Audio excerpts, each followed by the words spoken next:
नमस्कार दोस्तों, good morning. मैं अमित श्रीवास्तव फिर से आप सभी का स्वागत करता हूं अपने चैनल अमित इन इंडिया पर। तो दोस्तों, आज देखिए, आज हम अस्सी घाट की गलियों में हैं, लेकिन आज हम गंगा जी के पास नहीं जा रहे हैं। आज आपको मैं एक बहुत ही ऐतिहासिक जगह पर ले चल रहा हूं। कहते थे ना, खूब लड़ी मर्दानी वह तो झांसी वाली रानी थी। जी हाँ, तो हम चल रहे हैं रानी लक्ष्मीबाई जी के जन्म स्थान पर। तो आइए दोस्तों, देखिए, हम उस मोहल्ले में पहुँच चुके हैं जहाँ पर रानी लक्ष्मीबाई जी का जन्म हुआ था। तो ये जन्म स्थान अगर देखिए तो यहाँ पर ये बोर्ड भी लगा हुआ है, रानी लक्ष्मीबाई जन्म स्थली। देखिए, वहाँ लिखा हुआ भी है भदैनी 80 वाराणसी। तो जी हाँ, अगर आप वाराणसी में आए तो 80 घाट पर आप किसी से भी पूछें इस जगह के बारे में तो आपको बता देंगे कि यहाँ पे वो जगह कहाँ पर स्थित है। तो यहाँ देखें, ये पूरा कैंपस है जहाँ पर कभी उनके दादाजी का घर हुआ करता था। और यहाँ सामने देखें तो देखिए कि यहाँ पर एक कॉन्वेंट स्कूल भी है, बजोरिया मेमोरियल स्कूल। सो आपका ये एक पूरी तरह से एड्रेस होगा, आप किसी से पूछिए और यहाँ तक आ सकते हैं। तो आइए चलते हैं अंदर की तरफ। तो यहाँ पर देखिए, यहाँ पर एक बोर्ड भी लगा हुआ है। तो यहाँ पर लिखा हुआ है कि ये 24 दिसंबर 2013 को इस स्मारक का जो है लोकार्पण किया गया। और उस समय किन्होंने किया, वो थे हमारे माननीय श्री ओम प्रकाश जी, जो उस समय के टूरिज्म मिनिस्टर थे यूपी स्टेट के। तो अब सोचिए आप, 2013 के पहले यहाँ पर किसी को पता ही नहीं था कि हमारी जो वीरांगना लक्ष्मीबाई जी का जन्म वाराणसी काशी में हुआ था। अब सोचिए आप। तो यहाँ के लोकल लोगों, यहाँ के मोहल्ले के लोगों ने बहुत सारे आंदोलन किए। वो लखनऊ गए, दिल्ली तक गए। क्यों? कि वो चाहते थे कि हमारे मोहल्ले का नाम हो और इस जगह का नाम इतिहास में दर्ज हो। तो आइए अब चलते हैं फिर से आप लोगों को हम अंदर की ओर लेकर। देखिए, मुझे कितना गर्व महसूस हो रहा है इस जगह पर पहुँच। तो आइए हम कुछ बातें करते हैं कि उनका जन्म कब हुआ। तो अगर यहाँ पर देखें तो वो लिखा है, काशी गंगा के इस पावन तट पर 19 नवंबर सन 1835 का उनका जन्म हुआ। और देखिए नीचे यहाँ पर यह भी लिखा हुआ है कि अंग्रेजों के विरुद्ध प्रथम भारतीय स्वतंत्रता संग्राम सन 1857 के क्रांति की इस महानायिका को 18 जून सन 1959 को ग्वालियर के निकट वीरगति प्राप्त हुई। तो देखें, यहाँ पर इतना लिखा हुआ है हमारे इस वीरांगना लक्ष्मीबाई जी के लिए। तो आइए अब हम कुछ और इनके जीवन के बारे में जानते हैं। तो आइए देखिए, यहाँ पर रानी लक्ष्मीबाई जी अपनी माता और पिता के साथ हैं। तो देखिए, उनकी माँ का यहाँ पे नाम लिखा है भागीरथी बाई, और उनके जो पिताजी थे उनका नाम था मोरोपंत, जिनको बोलते थे मोरोपंत तांबे। कहते हैं कि मोरोपंत तांबे जी बाजीराव पेशवा द्वितीय के शासनकाल में उनके यहाँ पर काम किया करते थे। तो इससे उनका बहुत ही अच्छा संबंध था। तो कहते हैं कि रानी लक्ष्मीबाई जी के जन्म के पश्चात उनकी माता के अनुसार उनका नाम मणिकर्णिका रखा गया। जैसे कि आप जानते हैं कि हमारे काशी और वाराणसी क्षेत्र में मणिकर्णिका घाट है, तो उसकी कहानी अलग है। उसके बारे में हम एक अलग वीडियो बनाएंगे कि उसका नाम मणिकर्णिका क्यों पड़ा। तो रानी लक्ष्मीबाई जी के बचपन का नाम मणिकर्णिका था, लेकिन प्यार से उनको लोग मनु बुलाया करते थे। तो उसके बाद अगर हम देखें यहाँ पर, तो देखिए रानी लक्ष्मीबाई का जो बचपन का बहुत छोटा सा समय था जो उन्होंने काशी में व्यतीत किया। तो देखिए, वो भी गंगा घाट पर जाया करती थी अपने परिवार के साथ गंगा माता का आशीर्वाद लेने के लिए। तो उसके बाद कहते हैं कि बाजीराव पेशवा द्वितीय जी ने मोरोपंत तांबे जी को कहा कि आप बिठूर आएँ। बिठूर वो जगह है जो कानपुर नगर के पास स्थित है, जहाँ पर उसमें मराठों का राज हुआ करता था।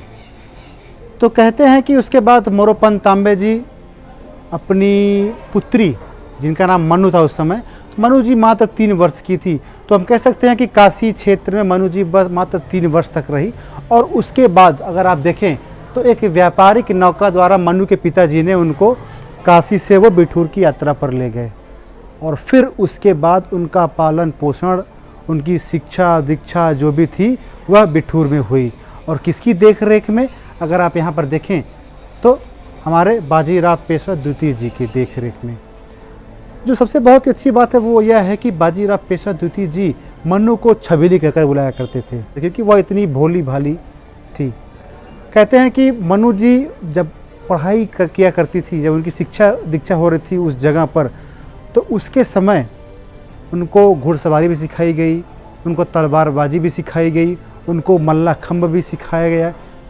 क्यों?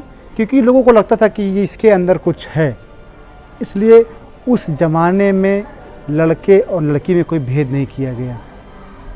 तो कहते हैं कि जब रानी लक्ष्मीबाई जी का जो शिक्षा दीक्षा हो रहा था बिठूर में, जैसे कि हमारे और जो महान क्रांतिकारी लोग थे जिनका नाम था नाना साहेब, तात्या टोपे, तो वो सब भी उनके बचपन के मित्र थे। तो उनकी शिक्षा दीक्षा सब लोगों की एक ही स्थान पर हुई। उसके बाद कहते हैं कि बहुत ही कम उम्र में रानी लक्ष्मीबाई जी का विवाह हुआ। और विवाह किससे हुआ? तो अगर देखें आप तो उनका विवाह झांसी के राजा गंगाधर राव जी से हुआ था।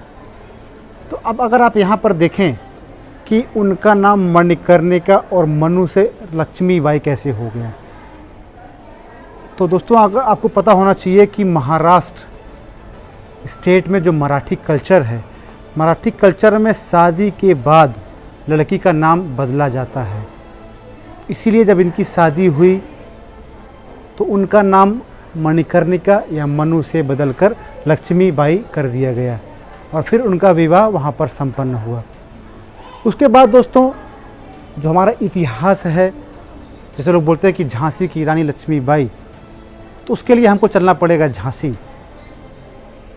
तो मैं पूरी उम्मीद करता हूँ कि मैं आगे का जो इतिहास है उनका मैं आपको जाकर झांसी से ही बताऊँगा कि झांसी का इतिहास क्या है।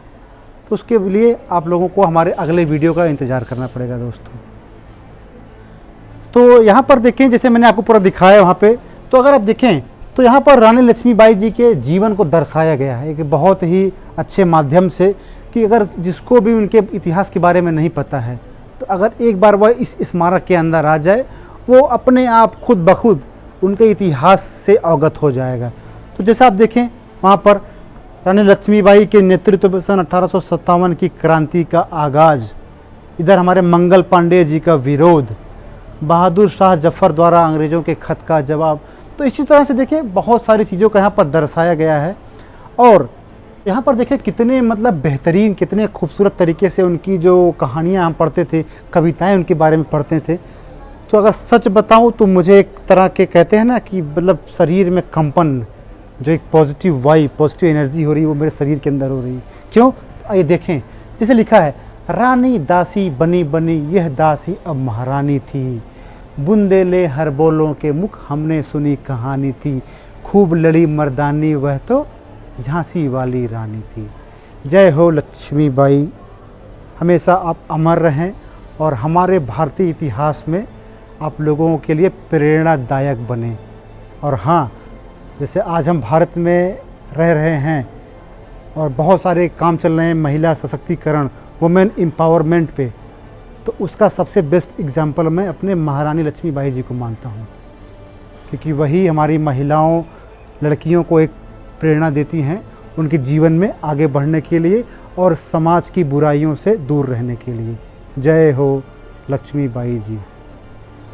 तो दोस्तों हमें उम्मीद है कि आप लोगों को हमारा यह वीडियो पसंद आएगा, क्योंकि आज फिर से हम एक बार वाराणसी के 80 घाट की गलियों में घूमते घूमते घूमते इस जगह पर पहुंच गए। तो और हमें उम्मीद है कि आप भी इसी तरह गलियों में भटकते भटकते भटकते इस जगह पर पहुंच जाएंगे। तो हमारा आप लोगों से निवेदन है कि आप लोग पूरे परिवार के साथ, स्पेशली आप अपने बच्चों के साथ आएँ, क्योंकि कहते हैं कि बच्चों को किताब से सीखने में बहुत समय लगता है, लेकिन अगर बच्चा आपका एक बार इस स्मारक मोनूमेंट के अंदर आ गया तो 1 घंटे में वो पूरा इतिहास जान जाएगा हमारे रानी लक्ष्मीबाई जी के बारे में। तो प्लीज़ आप लोग यहाँ पर आएँ, इस पवित्र स्थान को देखें, फ़ोटो खींचें। यहाँ पे कोई मनाही नहीं है, लेकिन आप यहाँ पर शांतिपूर्वक आएँ। सो प्लीज़ आप हमारे चैनल को लाइक करें, शेयर करें और सब्सक्राइब करना ना भूलें दोस्तों। और हाँ, बेल आइकन, घंटी को दबाना आप लोग ना भूलिए, क्योंकि उसी के थ्रू फिर आपके पास हमारे नोटिफिकेशंस पहुंचते रहेंगे। सो आप लोगों का बहुत बहुत धन्यवाद और आशा करते हैं कि आप लोगों से हमारी मुलाकात जल्द होगी नए वीडियो के साथ। हर हर महादेव।